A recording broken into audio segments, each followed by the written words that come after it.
Yeah, sorry about that. Battery dropped. What can you do, eh? It is my sincere hope that it hasn't ruined my focus point, although it does look like it's moved it. Hold on, let me do this real quick. Let's see if I can fix this on the fly. This is what's cool. Control this from your phone. Watch this. Bam. Whoops, too much. Whoop, that's too much as well. That looks alright, that looks righteous. Was I talking about how I enjoy music? But anyway, films I like. A gangster film, gangster films is what I grew up with, I just know gangster films. Action movies, superhero movies, I grew up on the 89 Batman and Batman Returns actually. I think my mom bought that for me. All I know is I had that was one of the first tapes I ever had. That and obviously cartoons, Aladdin, the Disney stuff, I had those as well, but I remember having Batman and Batman Returns together on VHS. Yeah, I like drama. I love sci-fi. Sci-fi is like, we go way back, way back. Kids movies I grew up with, those were my early, a lot of everyone my generation grew up with like Home Alone and all this other stuff, The Goonies, Breakfast Club, so on and so forth. So yeah, love those kind of teeny bopper movies. Not so much now. I don't think they're making them very good anymore.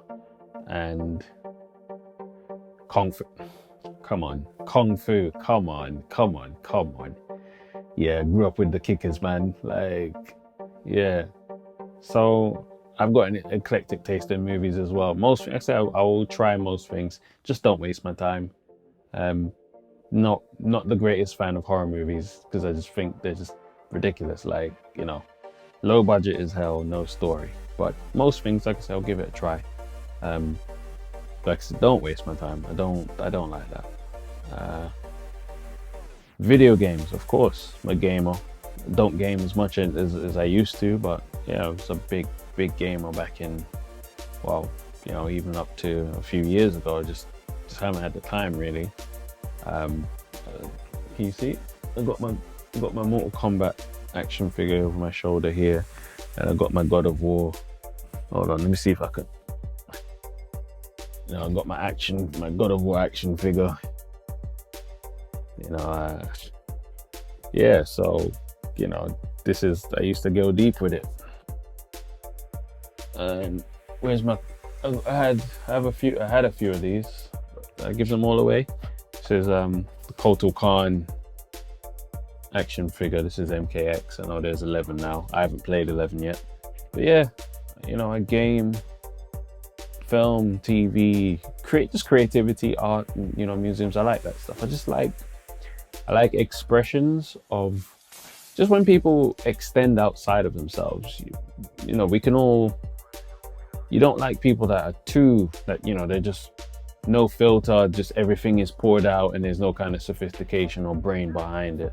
But I like when people, take that thing they have inside them and create something. It doesn't even have to be beautiful per se, because beauty's in the eye of the beholder, but they take the time to take something from inside themselves and make it into something tangible that stays around and affects other people. And yeah, so I guess that's the main thing about me. I almost think I was always destined to be a writer and creative, but I've also been pushed into it. I'm highly educated, highly qualified, but for whatever reason, for a very long period of time, even now, I apply for jobs that I'm very much qualified for. I already do the stuff that they're asking for, and most people won't give me a look in and won't give me the benefit of the doubt.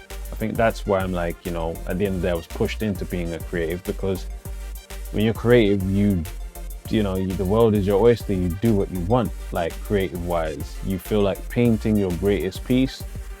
As long as you can get the resources to make that happen, you go out and you do it.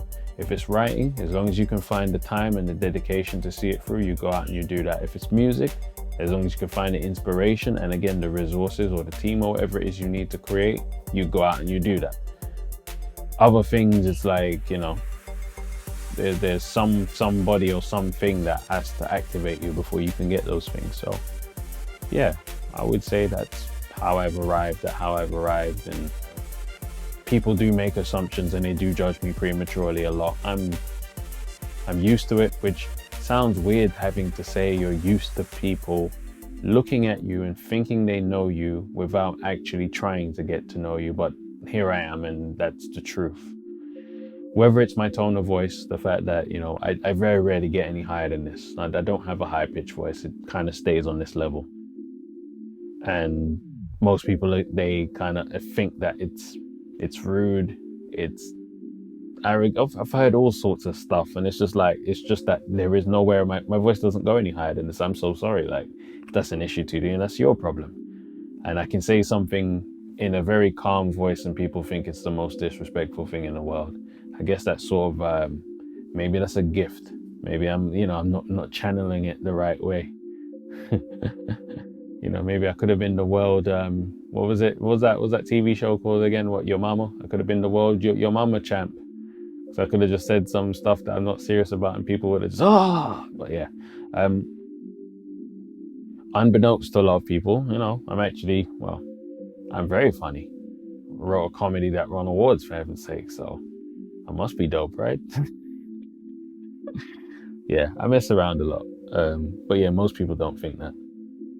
I don't know why, to be honest. And then, when I'm out filming and stuff, people assume that I'm doing everything but what I'm there doing, and they come over and they, mostly white people, nosy white people, they come over and they ask these, a million questions, and they try and get over my shoulder and watch what I'm doing. And yeah, I'm very used to, like I said, it's weird to say you're accustomed to people doing you like that, because there's no reason for them to. If I don't know something, or if I don't know someone, the goal must be to try and get to know. Maybe that's why I don't really judge people. I don't really take the time to, I'm not a fan of gossip, don't like reality TV. I just let people be who they are.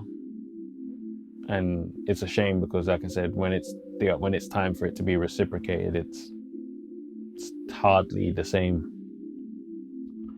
So yeah, my journey or my career to date has been almost like this giant act of defiance. It's me turning up in the spots they're telling me I can never turn up to. It's me getting the accolades people have I've had joy in telling me I'll never receive. And it's me accomplishing the tasks that people told me I'd never be able to accomplish. I'm wired in a very particular way where if you try and tell me I'm not going to be something or I won't do something, it always seems to work out that eventually I'll get there and I'll do it and I'll prove you wrong. So I don't really put a lot of stock into when people go out of their way to try and dissuade me from, if you believe in your destiny, then your destiny. But just try and, tell me my dreams are too big. My ambition is too big. My belief in myself is too big. Like these are ridiculous things to say to people. That, I'd rather always be on the side of having too much than too little. Because, I've been on the side of having too little. Too little resources, too little confidence, too little, ambition. I've been on that side. It's not a nice side to be on. So I'm sorry that me seeing myself and projecting myself and putting myself in a space to manifest something better for myself is such a, it's a cause of insecurity for you. Like, what do you want me to do about that? So yeah. But, oh yeah, here's another misconception. I don't actually like talking. I'd happily sit inside. I could take a vow of silence for a year. Actually, maybe that's what I should do. Maybe I should propose that to one of these reality TV, whoever it is that commissions and spends money on that. I wonder if people would watch me be silent for a year, and how much they pay me to do it, and how much the bookies would bet against me being able to do it. It's an interesting concept. I might trademark that. But yeah, I don't actually like talking.